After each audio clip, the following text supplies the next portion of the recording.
kwanza kwa wafiwa, lakini na sisi pia tukushikamana na subira. Tuwe na subira.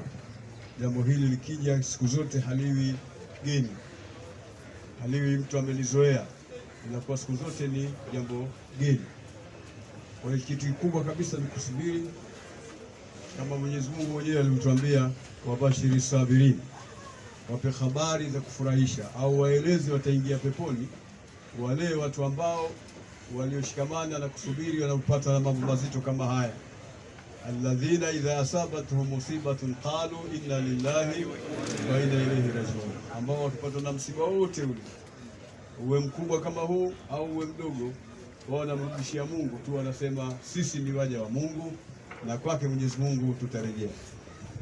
Anasema msemaji mmoja, wamal malu wal ahluna illa wadai wala budda yawman an turadda al wadai, hazikuwa mali wala familia isipokuwa ni amana tu kwa Mwenyezi Mungu Subhanahu wa Ta'ala, na hapana budi siku moja amana hizo zirejeshwe kwa Mwenyezi Mungu Subhanahu wa Ta'ala. Kwa sisi ni amana tu, itatokea siku moja utarejea kwa Mwenyezi Mungu Subhanahu wa Ta'ala. Wala hakuwa mwenye kufa kuna makosa kakosea ndio akafa, na wala hakuwa alibakia kuna ujanja amefanya ndio maana amebakia, na yule kwa ule ujinga wake ndio maana ametangulia. Hakuna swala hilo. Wama kana li nafsin an tamut illa biidhnillah, haiwi nafsi kufa isipokuwa ni kwa amri ya Mungu tu. Kila yule msikia kafa, ujue ni amri ya Mwenyezi Mungu Subhanahu wa Ta'ala.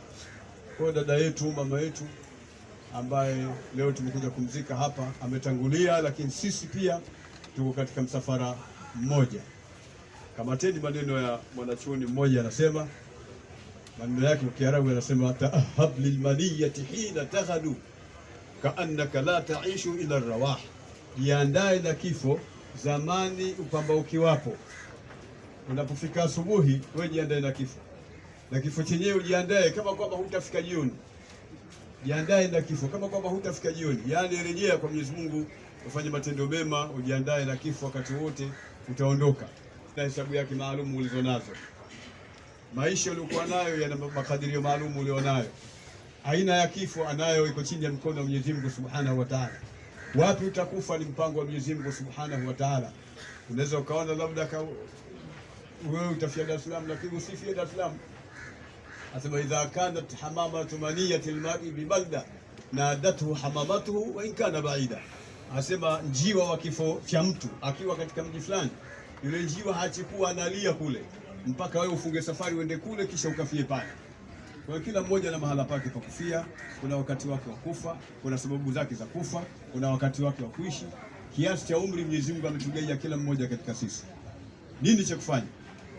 Kwanza tumuombe maghfira mama yetu, dada yetu, Mwenyezi Mungu amghufirie na ajalie kaburi yake kuwa bustani katika bustani za peponi, na sisi tuliobakia tuwe na subira, na sikwambii wafiwa wawe na subira zaidi, na wamrejeshie Mwenyezi Mungu Subhanahu wa Ta'ala, na hasa mzee wetu hapa.